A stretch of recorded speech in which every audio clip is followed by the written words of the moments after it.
kita kalau dah hafal, sambil bawa kereta tu pun kita boleh habiskan bacaan. Tak sampai 10 minit. Tak sampai 10 minit. Ia dikarang ataupun disusun oleh Maulana Zakaria Al-Kandahlawi rahimahullah ta'ala. Semuanya ayat dalam ni ayat Quran belaka. Tak ada satu pun ayat sendiri. Semuanya ayat Quran, ayat-ayat manzil yang diturunkan oleh Allah Subhanahu wa taala, dan moga kita dapat beramal. Yang pernah mendapat ijazah untuk pengamalan, maka jangan lupa untuk beramal bacaan manzil ini. Paling kurang sekali sehari kita baca. Paling kurang sekali sehari. Baik. Bismillahirrahmanirrahim. Buku indahnya beradab dengan Al-Quran dan ahli Al-Quran. Buku ni mempunyai helaian lebih kurang 109 muka surat, dan insya-Allah kita start.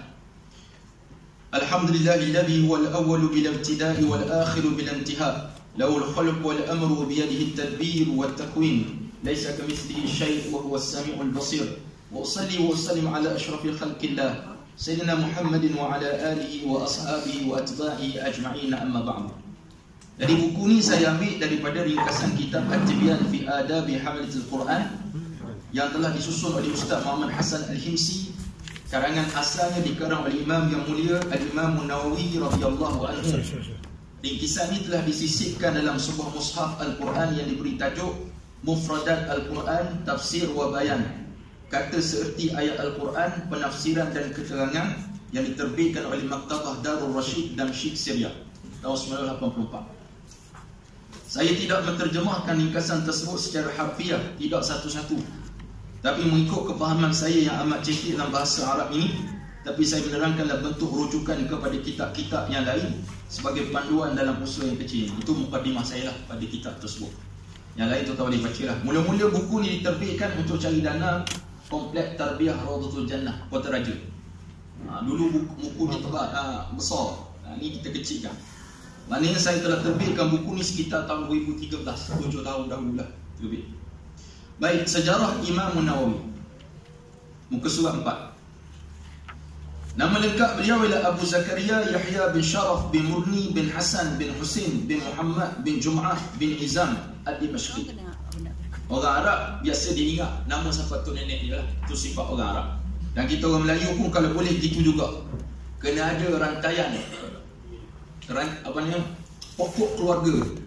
Kita punya nama tok siapa, ayah siapa dan sebagainya, untuk kita beritahu kepada anak-anak itu. Saya sebelah ayah dan mak memang kita simpan lah. Kalau belah mak saya ni keturunannya Al-Habsyi, belah ayah saya bin Yahya, Al-Yahya.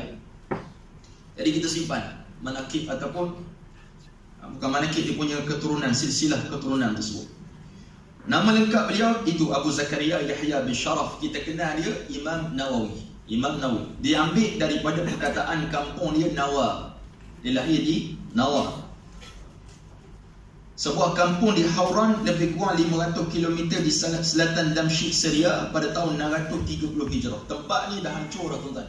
Hauran ataupun Nawa ni yang telah dihancurkan oleh tentera-tentera yang berperang sekarang. Sampai sekarang masih lagi berperang. Sejak kecil lagi beliau rajin menuntut ilmu, menghafal Al-Quran dan lain-lain. Biasanya kalau orang hebat, kecil-kecil lagi hebat dah. Hebat. Dan orang Arab tak pelik kalau dia baca Quran, kuat menghafal. Waktu saya mengaji kat Mesir dulu, memang gitulah perangai orang Arab. Duduk dalam masjid-masjid untuk imam dia, gaji tak mahal.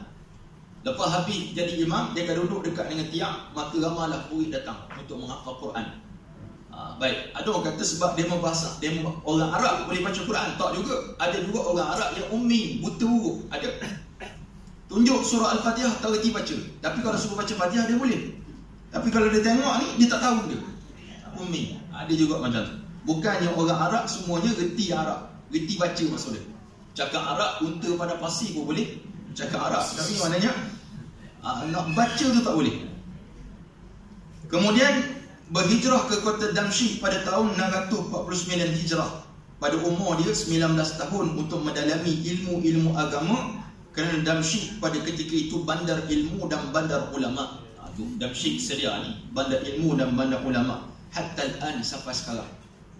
Cuma banyaknya ulama telah lari, tak duduk di Damsyik Syria dah, duduk di mana, di Turki, macam Syekh Ali As-Sabuni hafizahullah taala, anak dia pun lari. Macam juga Dr. Wabah Az-Zuhaili lari.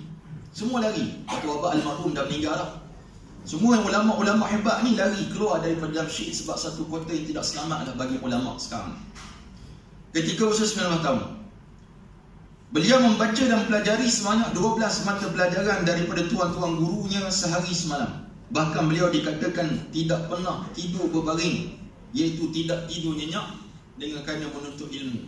Ya, itu disebut oleh para ulama tentang kesungguhan Al-Imam Nawawi dalam menuntut ilmu.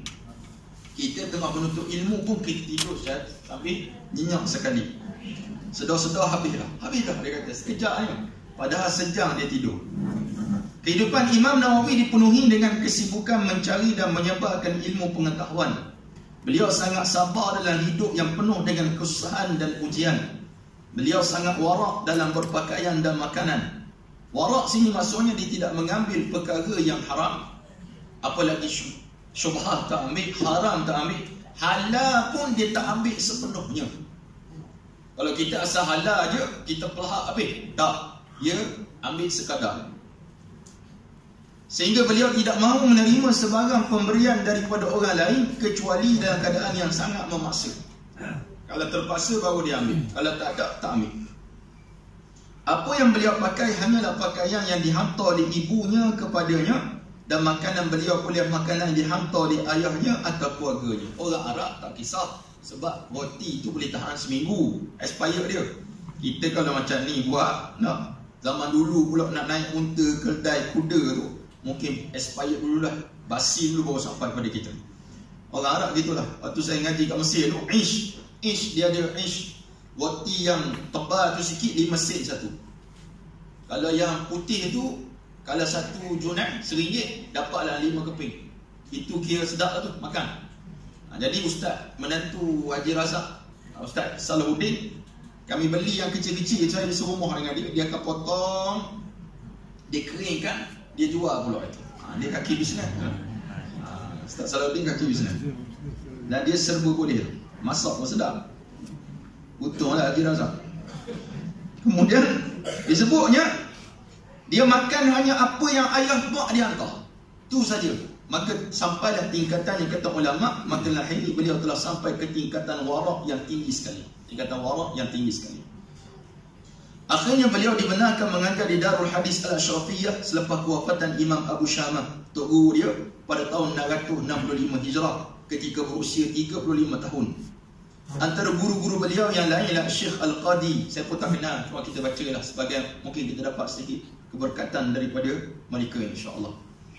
Al-Qadi Abdul Fadl Abdul Karim bin Al-Qadi Abil Qasim Al-Ansari Ad-Dimashqi, Al-Syekh Abdul Fadl Muhammad bin Muhammad At-Taimi, Al-Syekh Al-Hafiz Abu Ishaq Ibrahim bin Isa Al-Maradi, Al-Syekh Abdul Aziz bin Muhammad Al-Ansari dan ramai lagi lah.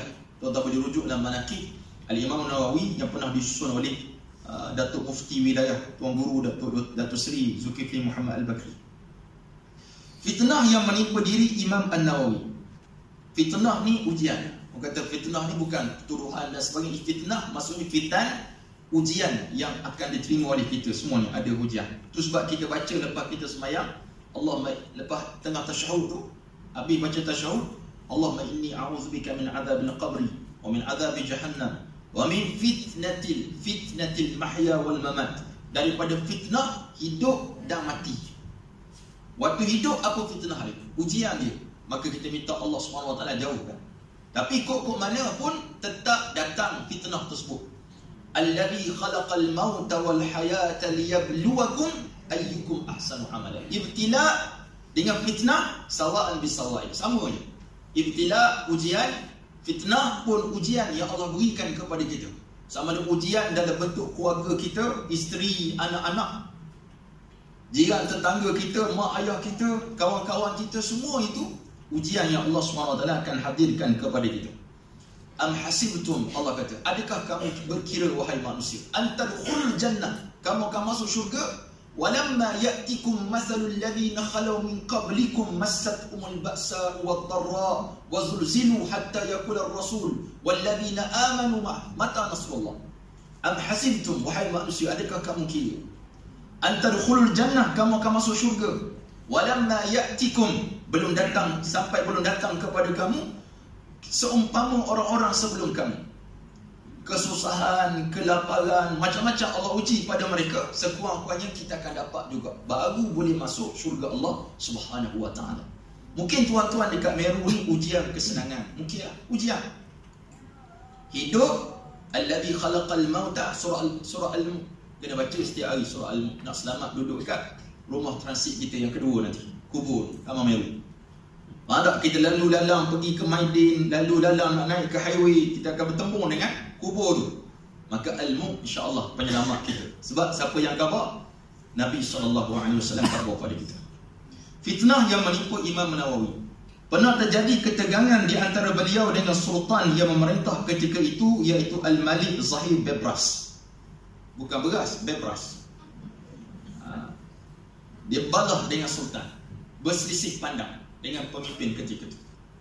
Ketegangan ini berpunca daripada kerana Imam Nawawi enggan memberi fatwa bersama-sama ulama lain yang mengharuskan sultan mengambil wang rakyat untuk menghadapi serangan tentera Mongol Tatar. Dabsyik diserang oleh tentera Tatar. Jadi sebelum datang tentera Tatar tersebut, Sultan Malik Bebras minta pandangan daripada ulama-ulama yang berada di Dimashq. Dabsyik, boleh tak mereka ambil istana ni, ambil duit untuk dibelanjakan persiapan perang? Sebab nak perang kan ada persiapan, preparation dia. Masalahnya hadirin mati Allah SWT sekalian, ulama-ulama lain keluar fatwa, ya juz, beres, boleh. Tapi Sultan Malik Bebras tak akan puas hati kalau tak dapat pandangan daripada Imam Nawawi, sebab dia paling otai sekali. Dekat Malaysia banyak mufti, orang nak tunggu mufti Perak bagi pandangan sebab dia paling senior. Mufti wilayah sebagai orang paling dihormati. Bukan lain mufti lain tak dengar, dalam maksudnya dia akan tengok paling otai sekali siapa. Keluar mufti Perak, keluar Tan Sri Mufti keluar, orang akan cenderung kepada pandangan beliau. Ini tu macam Allah SWT sekalian. Al-Imam Nawawi ketika itu tak nak keluar fatwa. Dia berkata, dia hantar surat kepada Tuanku Sultan, seandainya tuanku menjual semua hamba itu, sebab tuanku Malik Bebras ni ada banyak hamba. Bukan setakat banyak hamba, setiap hamba tu ada barang perhiasan yang diberikan kepada mereka. Tu istana dulu yang orang kata kaki perempuan berseronok-seronok. Baik, untuk keperluan perang, dan jika sekiranya ternyata masih belum cukup, nescaya hamba bersedia mengeluarkan fatwa bagi membenarkan tuanku mengambil harta rakyat. Ini surat balas Imam Nawawi kepada Sultan Malik Bebras. Dia tidak kipah sultan. Dia tak kata boleh buat tak ada. Dia akan jawab itu berdasarkan ilmu dia. Mendengarkan hal ini, sultan menjadi murka, lalu mengusir beliau daripada Dimashq. Dengan berlapang dada, Imam Nawawi menerima hakikat ini. Setelah lebih kurang sebulan Imam Nawawi berada di kampungnya, baginda sultan meninggal dunia selepas baginda sempat mohon maaf kepada beliau. Ada riwayat yang lain mengatakan Sultan Malik Bebras ni halau Imam Nawawi. Imam Nawawi baliklah merajuk. Ulama pun ada perasaan juga. Jangan kita perasan ulama tak ada perasaan. Kita belajar hadis, kata Nabi, daging ulama itu beracun. Bukan mana kita sentuh dia, kita mati kena coronavirus. Tak. Maksudnya jaga-jaga kamu, jangan main dengan para ulama. Kata dia tu berbisa. Sebab Nabi pernah sebut ittaqu firasatal mu'min fa innahu yanzuru bi nurillah. Takutlah kamu dengan firasat orang mukmin sebab dia melihat dengan cahaya Allah Subhanahu wa taala. Nak ulama tu pula, ulama yang betul beramal dengan ilmu dia, hati-hatilah tuan-tuan Allah Subhanahu wa taala.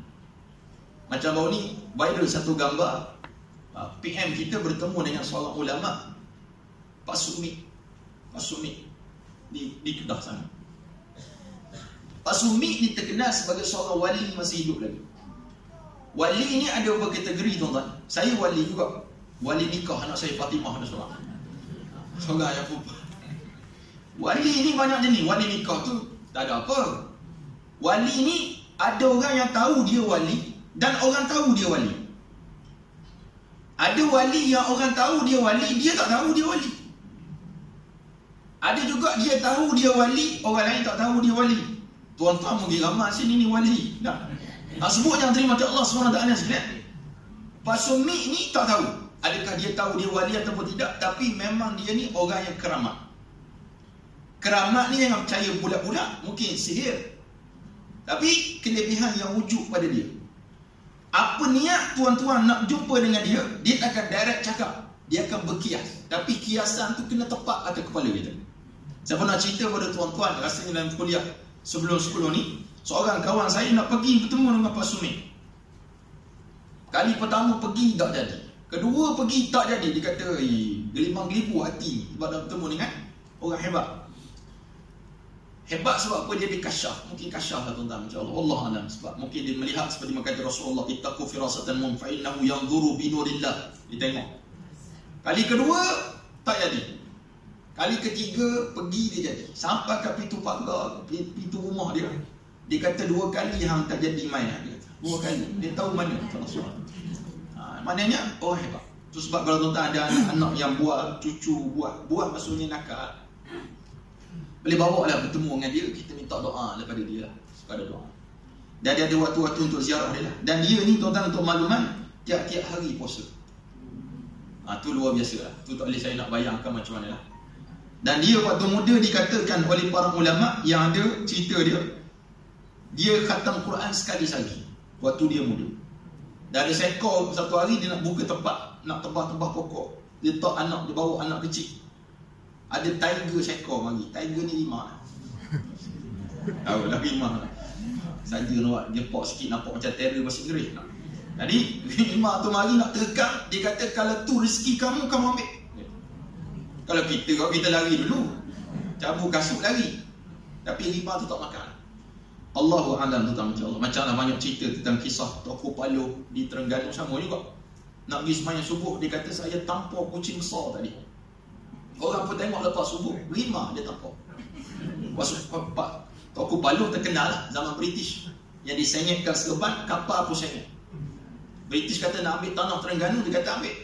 Waktu bangun dengan kursi-kursi terangkap. Dia kata dengan kursi-kursi pun kamu nak ambil. Dia kata.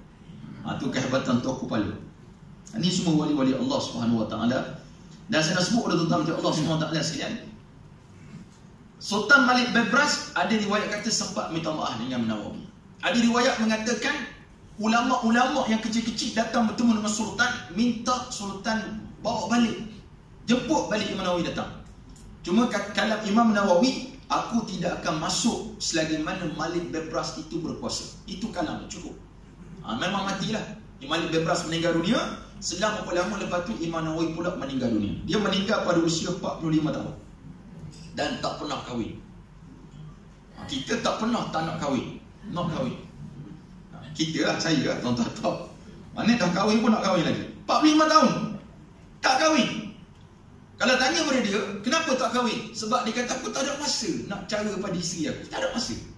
Masa dia apa dia?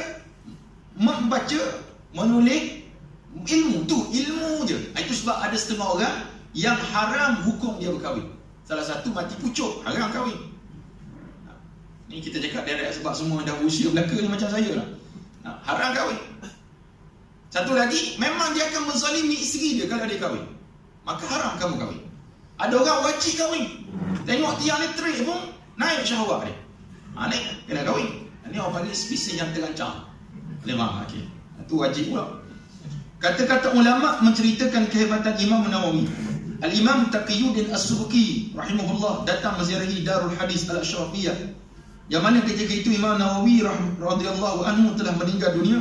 Maka Imam As-Subki dengan penuh perasaan terharu mengungkapkan beberapa untayan syairnya. Yang antaranya beliau berkata, sungguhnya Darul Hadis ini tersimpan satu rahsia yang tak termampu untuk diungkapkan. Kerana itu aku sentiasa sujud tersungkur di atas hamparan permaidaninya dalam sembahyangku. Aduhai kiranya dapat paras mukaku ini tersentuh suatu tempat yang pernah dipijak oleh kaki Imam Nawawi radhiyallahu anhu. Itu madah pujian yang disebut oleh Imam Subki, ulama besar dalam mazhab Imam Syafi'i. Berkata Imam Ibn Attar, berkata beliau, di mana beliau salah seorang murid kepada Imam Nawawi, adalah guru kami, tidak pernah mensia-siakan masanya walaupun sedikit jua pun, sama ada pada waktu siang ataupun malam, sehingga beliau juga menggunakan masa berjalan untuk menghafaz ilmu. Ni kehebatan. Ni yang saya pesan kepada murid-murid di Baitul Diyak. Dulu 9 orang, sekarang dah 17 orang. Jaga 17 orang anak ni lari tuan-tuan. Sakit darah tinggi tu hari-hari sakit kepala. Saya pesan dah, Saya kata alal aqal minimum hantar untuk hafazan baru semuka sehari. Minimum semuka. Memang dia ikut sungguh minimum. Dia tak nak apa lebih lah. Saya kata pandai sungguh kamu, dia kata. Mana dia tak berapa nak matang ni. Saya kata mana minimum satu muka. Lebih pada tu bagus untuk kamu, saya kata. Dia kata saya ikut ustaz lah. Minimum. Lepas tu jadi saya 2-3 hari lepas saya buat permainan dengan dia pun. Buat secara live. Permainan menghafal satu muka dalam masa 20 minit. Ngapa? Pakak menghafal. Saya dah nak murid 17 orang. Ngapa? Tak sampai 20 minit boleh ingat satu muka. Mana saya kata kamu mau tipu ustaz lah selama ni, mengapa tak sampai semuka. Mana dia kesungguhan tu tak ada. Ada yang bersungguh sekarang 9 juzuk pun ada dah seorang. 7 juzuk seorang, 8 juzuk seorang ada dah. Baru tahun kedua. Yang kita target tahun ni kurang-kurangnya mereka berada pada 15 juzuk untuk belajar tingkatan 2. Jadi saya nak sebut pada mereka bersungguh tu kena ada. Sebab kalau tak sanggup nak tanggung derita susahnya pada waktu sekarang belajar ni, kamu akan tanggung derita selepas kamu besar. Betul tak? Orang yang malas belajar waktu muda, dia akan tanggung susahnya waktu dia tua nanti. Masuk belajar sendiri dia tak bersungguh. Jadi akan hidup susah akan masa depan. Jadi saya sebut gitu kan anak murid saya. Tapi gitulah orang lelaki ni, dia lain. Orang lelaki, orang perempuan sangat lain lah. Otak dia masuk kanan, keluar kiri. Dia tak berhenti tengah-tengah. Tu kadang-kadang naik wadah tu. Padahlah muka tu. Karya Imam Nawawi rahimahullah ataupun radhiyallahu anhu. Antara karya beliau yang pertama At-Tahqiq. Tuan-tuan boleh Google lepas ni lah. Macam ni jodoh dia. Yang biasa kita jumpa Al-Majmu' Syarah Fatawa ni. Al-Tanqih Ar-Rawdah. Ni Rawdatul Talibin. Al-Fatawa Syarah Sahih Muslim. Ni biasa kita dengar. Syarah Sahih Muslim. Dia syarah kitab Sahih Muslim. Tashih At-Tanbih, Nuqtatut Tanbih, Bustanul Arifin, yang biasa kita dengar juga kitab Bustanul Arifin, dan yang paling popular sekali Riyadhus Salihin. Ini karangan, antara karangan beliau. Antara karangan yang dikarang oleh Imam Nawawi rahimahullah taala. Jadi syarah Muslim kita biasa jumpa, Bustanul Arifin kita biasa jumpa, Riyadhus Salihin pun biasa jumpa. Bustanul Arifin bagi tuan-tuan yang kurang percaya dengan karamat para wali, tuan-tuan baca kitab Bustanul Arifin. Belakang dia semua cerita bab keramat para wali mereka. Bukan kita nak jadi keramat juga, kita baca. Maksudnya memang betul wujudnya wali di kalangan kita dalam bicarakan tentang isu kewalian ini. Muqaddimah. Bismillahirrahmanirrahim. Alhamdulillahirabbil alamin wassalatu wassalamu ala rasulil amin sayyidina Muhammadin afdhalu khalqillah wa ala alihi wa ashabihi ajma'in, amma ba'du. Allah Subhanahu wa taala berfirman, auzubillahi minasyaitonir rajim. Inna anzalnahu fi lailatul qadar. Sesungguhnya kami telah menurunkan Al-Quran ini pada malam Al-Qadar. Turun sini jumlatan wahidah, sekaligus daripada Lauh Mahfuz sampai ke langit dunia pada malam Al-Qadar. Itu disebut oleh para ulama dan ittifaq para ulama. Tak lama dah, 65 ataupun 66 hari lagi kita akan bertemu dengan Ramadan Al-Mubarak. Allahumma ballighna Ramadan. Bila kita menyentuh Al-Quran, ianya sebuah kitab yang tidak jemu-jemu ditatap dan dibacakan sejak lebih 1400 tahun dahulu. Daripada timur dan barat, utara dan selatan sentiasa ada ramai pembaca setianya. Saya percaya depan saya ini semua pembaca setia Al-Quran. Ada orang letak dekat rak Quran tu, siap disimpan betul-betul dah. Itu memang dia baca, itu memang tiang dia. Orang panggil tu tiang siapa? Tiang Haji Ding. Dia situ mau.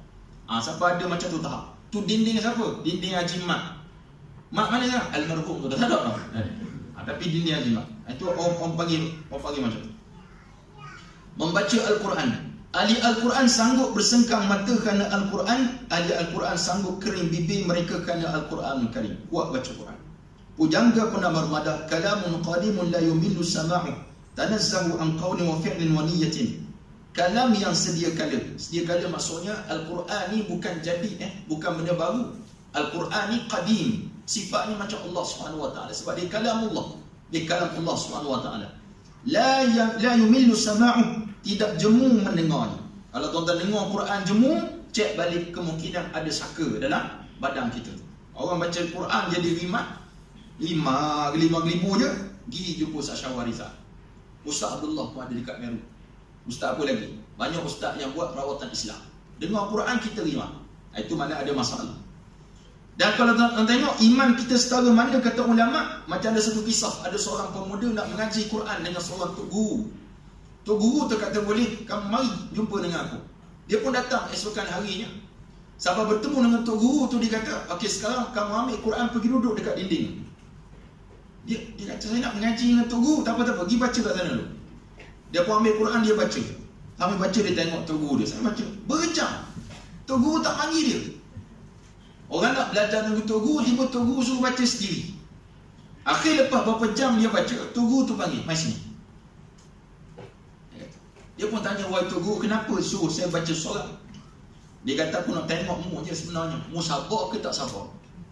Sebab orang yang jenis baca Quran, hati dia tidak fokus ataupun tidak betul-betul nak ngaji Quran, dia sekadar akan baca satu muka, dua muka, lepas tu sadaqallahul azim, dia start main aset dia. Dia start main aset. Hatta hari Jumaat ke sekalipun, dia start main aset. Tu maknanya hati dia tidak tenteram dengan Al-Quranul Karim. Sama juga dengan orang kata, nak tengok orang tu hati dia macam mana, tengok dia dalam masjid, berapa lama dia boleh tenang dalam masjid. Duduk berapa lama dia boleh tenang. Kalau duduk tengok jam, tengok TV, tengok jam, akhirnya dia keluar, maksudnya ada masalah di sudut hati dia tu. Itu kata ulama. Tu tak boleh try depan insya-Allah. Seandainya ada manusia yang berani mengatakan Al-Quran sudah tidak relevan lagi pada masa kita ini dan perlu disemak semula, maka yang sepatutnya disemak semula kewarasan manusia durjana yang mengeluarkan kenyataan yang demikian. Ada dah zaman kita ada kategori manusia yang suruh kaji balik Quran. Dia kata tak sesuai zaman kita sekarang buat. Ni golongan ada sistem Islam pun ada. Dia kadang dia kata, tuan-tuan bacalah Quran, bagus baca Quran. Dia motivasi kita terjek. Baca Quran bagus. Tapi Al-Quran ni ada ayat, dia mari tapi tu. Mula-mula dia dia jek kita. Dia kata tapi Quran ni ada beberapa ayat yang memang zaman kita tak sesuai dah. Zaman kita dah maju dah, tak sesuai sangat dah. Ni bibit nak merosakkan Al-Quran ni. Kalau ada yang nak kaji balik Quran, kena cek balik kepala dia tu, waras ke tak waras. Sebab semua Quran sebut apa yang Allah sebut dalam Quran, semua jadi belaka. Allah kata tentang Arab, contoh, ni musim-musim pemandu mabuk. Dia memang Malaysia ni style musim. Kalau mabuk, kena sila mabuk. Dia main style macam tu. Jadi terbaru dinilai, lawan arus mati pula seorang. Yang peliknya yang mabuk tak mati. Siapa orang buat keluar pandangan pula, baik mabuk sebab tak mati dia. Ini kali jadi macam tu. Tak sekalian, apa yang terjadi? Allah kata innamal khamru wal maisir wal ansab wal azlam rijsun min amali syaitan fajtanibu. Syahidnya saya sebut khamr, minum arak. Allah kata rijsun, najis, min amali syaitan, daripada amalan syaitan. Fajtanibu, jauhkan kamu daripada minum arak. Allah buat sebab apa? Allah tahu kalau minum arak musibah dia macam ni. Tu sebab Nabi kata khamar ni ummul khaba'is, mak kepada segala kerosakan. Keburukan datang daripada arak. Ingat dah kisah Barsisa. Barsisa yang ada anak murid 60,000 orang anak murid. Tuan-tuan ingat pelik, orang ramai anak murid, 11 kali dia yang sesat sekali. Barsisa 60,000 anak murid. Dan anak murid dia semua hebat belaka. Dan Barsisa ni orang yang hebat. Setan datang. Ni kisah yang dicerita oleh para ulama kepada kita. Kisah Bani Israel. Jadi syaitan datang bertemu dengan dia. Syaitan ni nak menipu dia. Syaitan kata boleh. Syaitan boleh berupa dengan berupa orang. Boleh berupa. Dia nak, dia boleh buat. Bukan berupa hantu jelangkung, tak. Dia berupa dengan orang tu. Saya akan cerita dua kisah pada pagi. Barsisa kata, saya nak jadi anak murid. Dia kata boleh. Dan nak jadi tetamu awak. Dia kata boleh. Tiba pada waktu malam, Barsisa tidur, setan tak tidur, ibadah. Astagfirullah. Barsisa tengok, pelik dia ni. Kuat sungguh ibadat sama malam. Tiba waktu siang, Barsisa makan, dia puasa. Kamu puasa? Ya anak saim, aku puasa. Siang puasa, malam ibadat. Siang puasa, malam ibadat. Barsisa kata, hebat sungguh kamu. Ya hebat. Apa tip yang mendapat kehebatan macam ni? Kita mesti nak tip kan. Orang kuruh kita nak tip kuruh. Orang comel nak tips comel. Itulah sifat orang kita. Dia kata apa tip? Dia kata nak dapat kemanisan iman, kamu kena buat dosa dulu, baru dapat kemanisan iman. Dia kata tak mungkin aku buat dosa.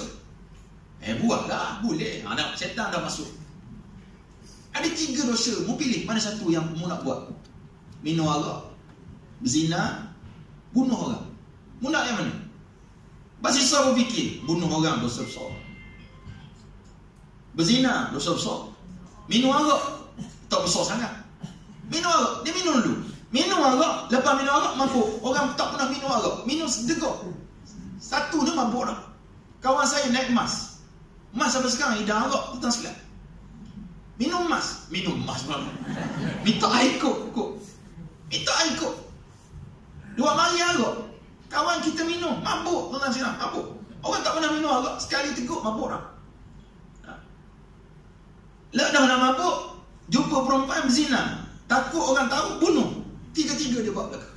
Cukup. Ni umul khabais. Ini setan. Setan sangat bijak dan dia specially. Dia tengok orang ni pencing apa? Cikgu. Dia mari setan arah cikgu. Ni pesyarah, setan pesyarah. Dia mari belakang. Dia akan mari kacau itu. Ada seorang tok guru ni mari sekor setan. Setan ni berupa dengan rupa manusia. Belajar dengan dia. Dan dia memang cemerlang sungguh. Dan sangat rajin. Apa kerja dia buat, dia dulu nombor 1 kena buat. Dia akan buat. Akhirnya satu hari dia buat ni kotak. Dia tahu. Bawa barang dia banyak. Dia pergi jumpa dengan kawan dia, seorang ulama juga. Ulama ni bertemu dengan ulama. Dia bertemu dengan kawan dia. Kawan dia tengok pembantu dia tu. Tu setan tu dia kata. Bila dia kata tu setan, setan ni lari lah. Dia kata, ngapalah kamu tegur, dia kata. Memang aku tahu dia setan. Tujuan aku buat gitu suruh dia jadi hamba kepada aku, dia kata. Akak buku aku, buat kerja aku, itulah tujuan. Itu kisah yang diceritakan oleh seorang Habib kepada kita. Bagaimana kisah setan boleh dikalahkan. Dan kita biasa je dikalahkan. Nak mengalahkan mereka tu payah. Tapi dikalah pun sangat mudah oleh syaitanir rajim. Auzubillah minasyaitanir rajim. Baik. Cuma Allah SWT dalam surah Al-Isra ayat 88. Qul la in ijtama'atil insu wal jinnu ala an ya'tu bimithli hadzal Qur'an la ya'tuna bimithlihi walau kana ba'dhum li ba'din zahira. Katakanlah wahai Muhammad sallallahu alaihi wasallam, sesungguhnya jika sekalian manusia dan jin berhimpun dengan tujuan hendak membuat dan mendatangkan sebanding dengan Al-Quran, mereka tidak akan dapat membuat dan mendatangkan yang sebanding dengannya walaupun mereka bantu sama sendiri. Tak boleh nak tanding dengan Al-Quran Karim. Sebab Allah kata inna nahnu nazzalna dzikra wa inna lahu lahafizun. Inna nahnu nazzalna, sesungguhnya kami ni menurunkan Al-Quran. Al-Dzikr yakni Al-Quran Karim, wa inna lahu lahafizun, dan kamilah akan menjaga Al-Quran Karim. Salah satu Allah menjaga Quran, Allah melahirkan di kalangan kita para hufaz yang menghafal Quran Karim. Itu sebab orang muliakan budak-budak sekolah hafal Quran, muliakan mereka. Sebab mereka ni hamilatul Quran, yang menanggung Quran. Itu sebab nak jadi tok imam yang ingat Quran juga. Mana kalau tu baca surah Al-Insan, kita kat belakang boleh tegur kalau salah. Ni imam pertama salah, imam belakang dia cuek, imam tepi tegur, batal habis sembahyang. Ni kena orang yang boleh tegur. Ni tak boleh tegur, apa lagi dia kata? Rukuk, batal sembahyang. Boleh faham tak?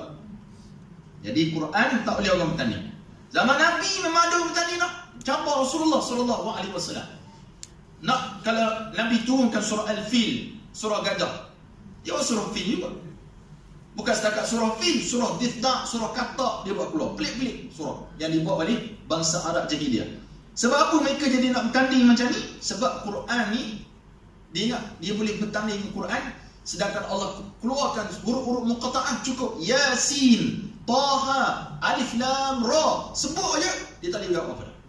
Itulah kehebatan Al-Quran Al-Karim. Bahkan Allah SWT telah mencabar mereka yang ingin menandingi Al-Quran dengan firman-Nya dalam surah Hud ayat 13. Am yaquluna iftarah. Bukan itu saja kata-kata mereka, bal qul fa'tu bi 'ashri suwarin mislih.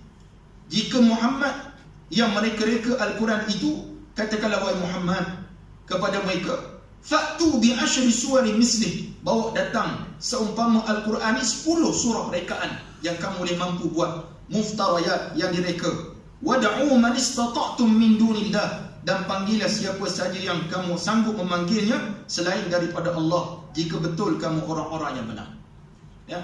Dan usaha untuk merosakkan Quran sampai sekarang masih wujud lagi. Dan kalau tuan-tuan ambil download perisian dalam internet tersebut, tolong hati-hatilah. Tolong hati-hati sebab kadang-kadang ada surah memang ditambah. Bagi orang tak tahu dia akan baca. Bagi orang yang tahu dia akan tahulah yang mana tambahan daripada Al-Quran Karim itu.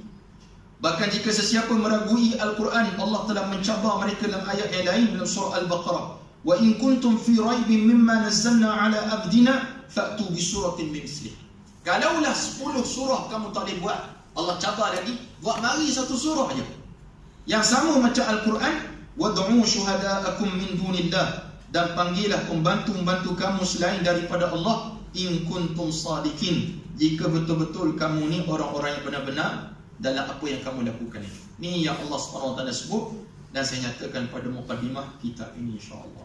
Baik, bab yang pertama, keutamaan membaca Al-Quran dan mengkaji Al-Quran.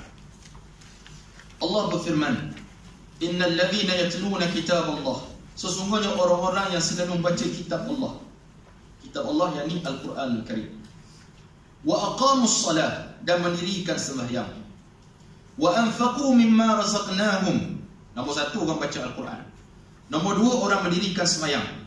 Wa anfaqu, dan orang mendermakan mimma razaqnahum, daripada apa yang kami kurniakan kepada mereka, sirran wa alaniyah, secara bersembunyi atau secara terbuka. Sedekah secara sembunyi ini lebih kepada sedekah tatawwu' yang sunat-sunat. Alaniyah kata ulama, sedekah yang wajib kita. Zakat, tuan-tuan, zakat fitrah, orang tak buat bawah meja, orang tak buat senyap-senyap dalam kereta. Zakat fitrah depan pintu masjid orang buat, dekat pasar Maidin orang buat. Itu sebab benda wajib. Benda wajib kita iklan kepada orang, tak ada masalah. Tak ada, sebab orang akan bayar belaka, tak ada masalah. Tapi kalau tatawwu', hati-hati sikit. Derma sunat ni, takut dia datang sifatnya riak itu.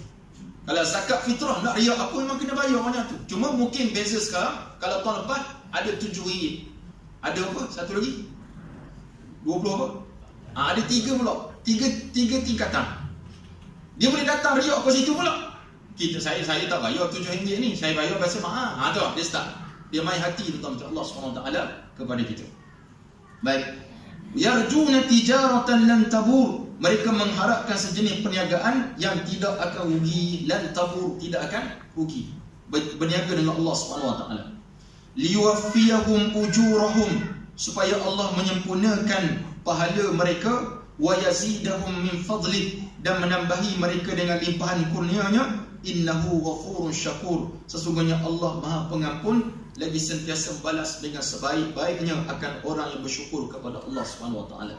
Ni antara 3 sifat manusia yang beriman kepada Allah. Allah akan balas pada mereka kehidupan ganjaran di akhirat Allah SWT nanti, iaitu orang baca Quran, orang mendirikan sembahyang, dan orang suka bersedekah. Sabda Nabi SAW, khairukum, sebaik-baik kamu, man ta'allama al-Quran, orang yang belajar Al-Quran, wa 'allamahu, dan orang yang mengajar Al-Quran. Itu sebab ustaz-ustazah yang mengajar Quran ni disebut khairukum. Tak ustaz pun, tuan-tuan haji, munhajah, pakcik-makcik yang mengajar Quran anak cucu kita ni pun disebut sebagai khairukum, sebaik-baik kamu. Sebaik-baik manusia yang belajar Quran, dia mengajar pula Al-Quran. Macam tuan-tuan datang mengaji, tuan-tuan orang terbaik. Yang mengajar, dia yang terbaik. Itu sebab Allah muliakan orang mengajar Quran dengan berbagai kisah yang menarik yang kita boleh dapat. Macam kisah di Johor tak silap saya, yang kubur dia dialihkan makcik. Tengok dah 20 tahun meninggal dunia, alih masih lagi utuh tubuh dia. Bila cek rupanya dia ni memang guru Al-Quran. Guru Al-Quran. Jadi pakat-pakat jadi guru belaka lah Al-Quran. Jangan harap orang lain, kita belajar, kita mengajar pula cucu cicit kita, menantu-menanti kita tu untuk Al-Quran kan. Baik. Alladhi yaqra'ul Qur'ana wa huwa mahirun bih, orang yang baca Quran dan dia mahir baca Quran. Ma'as safiratil kiramil bararah, dia akan bersama dengan orang-orang yang mulia seperti mana para rasul, para malaikat Allah SWT. Mahir baca Quran, buka je Quran dia boleh baca. Tak ada, dia baca dia. Siap tarannum lagi, bukan tarannum lagi, bukan tarannum tidur. Taranum, baca sungguh. Orang macam ni sedap. Ni orang panggil ahlul Quran. Dia akan duduk di akhirat nanti bersama dengan para rasul yang mulia-mulia. Walladhi yaqra'ul Quran, dan orang yang baca Quran, wa huwa yatata'ta, dan dia tertegun, tersangkut-sangkut baca Quran. Ni payah baca. Dibaca ayat apa contoh? Tatajafa. Dia mari tu banyak pada baca. Tatajafa tapi dia baca ajran, dia akan dapat 2 ganjar. Tapi biasa kalau tadarus orang tak suka orang macam ni, sebab dia kata lambat nak balik rumah. Dapat siapa? Haji mak. Haji mak. Dia mari tuan-tuan jangan buat gitu. Sebab dia tu akan dapat 2 ganjaran. Tuan-tuan pun akan dapat. Sebab bila dia baca, kita tengok tu. Kita tengok tu pahala dah. Quran ni pegang pun pahala dah. Apatah lagi pegang, tengok, jangan nyumpah sudah. Allah habis mutapak aku nanti kat rumah. Jangan. Memang kita akan cari geng-geng grup tadarus yang lancar baca. Tapi jangan dia langgar habis trafilat, habis maknum, habis langgar, habis. Jadi mak rempit baca. Jadi orang yang baca terpegun ni, baca sangkut-sangkut, ajran, dia akan dapat 2 ganjaran. Ganjaran apa? Sebab dia baca Quran 1. Patut dia bersungguh 1. Patut banyak lagi tu sebab dia ulang-ulang bacaan Al-Quran Karim. Itu sebab Allah SWT mulia rasanya orang yang baca Al-Quran Karim. Tuan-tuan kalau tak percaya, tuan-tuan pergi lah mana-mana sekolah yang budak dah baca Quran, pergi duduk situ cukup. Tuan-tuan sakit kepala dia, pergi duduk sana. Memang sakit kepala sebab dengar dia baca, tapi hati itu tenang sikit lah. Tenang. Sebab dia bukan baca sekaligus ingat, dia akan ulang paling kurang 10-20 kali ulang. Tuan-tuan baca banyak pahala dapat situ. Budak tu dapat lah. Dan kalau budak tu baca, automatically mak bapak dia dapat juga. Sebab anak-anak yang soleh, apa yang dia amal dapat juga pada mak ayah. Itu kehebatan anak-anak. Tapi kalau mak bapak yang soleh, belum tentu dapat pada anak-anak. Tapi anak-anak kalau buat, dia tak niat pun, kata ulama, dapat juga pada mak ayah. Itu jadikan anak-anak kita soleh lagi, insyaAllah. Nabi kata lagi, masalul mu'minul ladhi yaqra'ul Quran, perumpamaan orang mukmin yang baca Al-Quran, mislul utrujah, seperti mana buah utrujah. Buah utrujah kita boleh google, dia macam buah lemon sikit-sikit, ada kat belah Mediterranean, belah-belah sana lah. Tuan-tuan, lepas ni google image macam mana buah utrujah. Rihuha tayyibun wa ta'muha tayyibun, baunya sedap, rasa pun sedap. Macam durian gambarnya. Tapi ada orang tak suka bau durian, tapi rasanya sedap. Masalul mu'minul ladzi la yaqra'ul Quran, perumpamaan orang mukmin yang tak nak baca Quran, mislut tamrah, seperti mana buah kurma. Yusuf Tayyub, kurma tu saya tambah. Kurma la riha laha, bau tak ada. Dia kurma ajwa ke, kurma Yusuf Tayyub ke, Yusuf Aslan ke, dia tak ada bau. Tapi kalau kita ambil buah tamar kurma Nabi tu, bau lah. Tapi bila kita makan, wa ta'muha tayyibun kulwun, tapi rasanya manis, sedap. Orang mukmin baca Quran macam buah utrujah, rasa sedap, bau sedap. Orang mukmin tak baca Quran macam buah kurma, bau tak ada tapi rasanya sedap. Jangan pilih nombor 2 pula. Nombor 2 pun boleh lah, tak baca Quran pun tak apa. Jangan ambil nombor 1 lah. Kita nak macam nak syurga. Mana-mana syurga ya Rab, tak apa, mana-mana pun tak apa. Tak boleh. Nabi kata kalau nak minta Jannatul Firdausil A'la, minta syurga Firdaus yang paling tinggi sekali. Wal mumasalul munafiqul ladzi yaqra'ul Quran. Ni yang paling kita minta jauh. Perumpamaan orang munafik yang baca Quran. Munafik ada 3 sebenarnya. Ada ulama kata, Nabi kata ada 4. Idza haddasa kadzaba, wa idza wa'ada akhlafa, wa idza tumina khana, wa idza khasama fajara. Cakap bohong, janji mungkir janji, amanah khianat. Bila berbalah nak melampau, dia berbalah. Fajar. Ni sifat orang munafik. Perumpamaan orang munafik yang membaca Quran mislur raihana, seperti mana minyak wangi, perfume kita. Rihuha tayyibun, baunya wangi, wa ta'muha hurrun, tapi kalau kita sembur kat lidah kita, pahit lepang, kata orang. Pahit. Pahit sangat. Nampak macam cantik, dia baca Quran sedap, taranum lah, tapi hati dia penuh dengan kebencian kepada agama Allah Subhanahu wa taala. Wa masalul munafiqil ladzi la yaqra'ul Quran, perumpamaan orang munafik yang tak baca Quran. Kamasalil hanzalah, seperti mana biji hanzalah. Laisa laha rihun, yang tidak berbau, wa ta'muha murrun, dan rasanya pahit. Tuan-tuan boleh google apa dia biji hanzalah, akan keluarlah rupanya macam mana. Tak. Pahit ni macam ramuan-ramuan makjum ni, apa nama? Benda yang pahit lah, benda yang pahit. Nak kata kopi, bukan kopi, kopi wangi bau dia. Jadi benda pahit, bau tak sedap, rasa pun tak sedap. Ni orang munafik. Sabda Nabi SAW lagi, Iqra'ul Qur'ana, bacalah Al-Quran, fa innahu ya'ti, sebab Quran akan datang yaumal qiyamati, pada hari kiamat, syafi'an li ashabihi, memberi syafaat kepada si pembacanya. Bacalah Quran tuan-tuan, yang ada ni masyhur.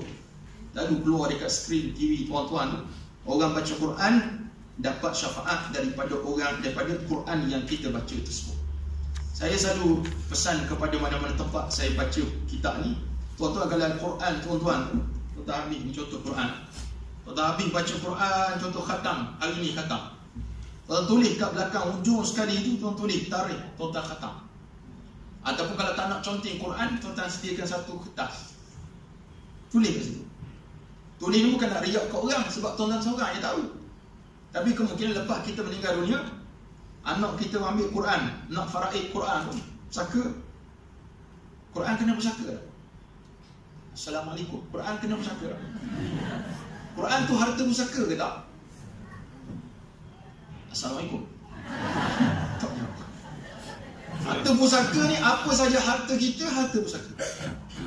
Apa saja harta tuan-tuan, suara dalam pun pusaka. Jangan buat-buat donor ya. Betul? Baju kita pusaka. Yang tak pusaka benda, apa yang kita makan dah jadi darah daging kita, tak pusaka, jadi duduk dalam kubur belaka. Quran jangan senang-senang, tu abang punya, tak boleh. Dah kena bida, kena bida. Tapi ada orang tak ada Quran mak, dibagi sekolah tahfiz, penuh Quran sekolah tahfiz. Jadi tempat pengumpulan Quran. Bukan belakang anak tengok, Allah mak rajin baca Quran tahun 1999, tahun 2019, 10 tahun baru khatam pula sekali lagi. Itu tak payah tulis lah tuan. Ni kalau jadi rajin baca Quran, sebulan sekali, Allah bagusnya. Jadi tasyiq, motivasi kepada anak-anak kita. Tengok mak kita ahli Quran. Kadang-kadang amalan-amalan kita ni keluar selepas kita meninggal, macam kisah abang bocil tu kan. Tak tahu rupa-rupanya orang cukup hebat. Saya sempat forum dengan dia 2 bulan sebelum dia meninggal, 31 Disember itu. Memang orang sangat baik. Kalau ustaz datang, dia dulu bangun. Dia orang sangat mengihtiram para asatizah, dan dia memang sangat rapat dengan ustaz-ustaz. Tak tahu ustaz dapat juga macam tu, Allah Allah. Tapi memang hati sangat bersih. Satu lagi kehebatan dia, sebab dia sangat taat pada mak dia. Tu hebatan. Memang yang Allah tunjuk betul lah kehebatan dia. Dan semalam pun ada orang call saya nak tanya tentang faraid, tentang abang bocil tu lah. Sebab dia kena uruskan. Dia waris dia tak ramai. Waris dia, mak dia, isteri dia, anak lelaki dia, 3 orang. 3 orang tu yang waris utama. Ali putih tu tak dapat sebab anak lelaki kuat. Lelaki boleh menghalang adik-beradik daripada dapat pusaka. Cumanya kena jagalah sebab hak anak tu besar sangat, 17/24 bahagian. Said Osman nama, bagus nama. Boleh ya? Okey, akhir sekali Allah SWT, macam mana rupa Quran datang bagi syafaat? Ada ulama mengatakan dia akan berupa dengan seperti mana lembaga. Bukan lembaga gambaran macam hatu tu tak. Orang sangat kacak untuk berjidal ataupun berdebat atau menjadi peguam kita bertemu dengan Allah SWT. Ingat tuan-tuan, dalam kitab Barul Mazi sebut, bila kita bertemu dengan Allah, jilid 17, belilah buku, baca sendiri pun tak apa. Ada yang versi Jawi, versi Rumi. 17 ni memang cerita bab kiamat dan mahsyar dan sebagainya, syurga dan neraka. Disebut bahawa kita bila mana bertemu dengan Allah SWT nanti, laisa bainana wa bainallah, tidak ada antara kita dengan Allah turjuman, tukang penterjemah, tak ada. Maknanya tidak ada tengah-tengah kita peguam kepada Allah. Tak ada orang boleh tolong sebab kita fardi, seorang-seorang. Tu yang Al-Quran sebut, ainal mafar, kamu nak lari ke mana? Kalla la wazar, mu takkan dapat lari. Maka dia balas balik apa kamu buat. Tu sebab kita rasa takut dan sekalian. Apa kita buat silap, dosa kita bahawa orang mukmin ni buat dosa, dia rasa macam batu atas kepala, beban sangat besar. Orang munafik buat dosa macam lembu, ekor lembu tu. Ada lalat burung, dia kibar gitu je. Ada lak, dia kibar. sangat ringan bagi mereka. Bagi orang beriman kepada Allah Subhanahu Wa Taala, buat silap dosa, rasa beban yang amat besar. Itu sebab tu Nabi kata ittabi' sayyi'atal hasanah tamhuha. Macam mana cara nak hilangkan dosa? Ittabi', ikutilah as-sayyi'ah, buruk kita buat tu, hasanah dengan benda baik. Tamhuha, dia akan memandangkan kita punya keburukan. Pernah buat ngumpat, kena minta maaf juga dengan orang kita ngumpat tu, tapi kita boleh pandangkan juga dosa kita dengan Allah Subhanahu Wa Taala dengan benda tersebut. Baik, dia akan membentuk seorang lembaga yang akan datang bantu kita. Allah tanya macam ni, dia jawab. Allah tanya macam ni, dia jawab. Nak upah kapasing tak ada waktu tu. Tak, kapal tenggelam Melaka, kita nak upah siapa?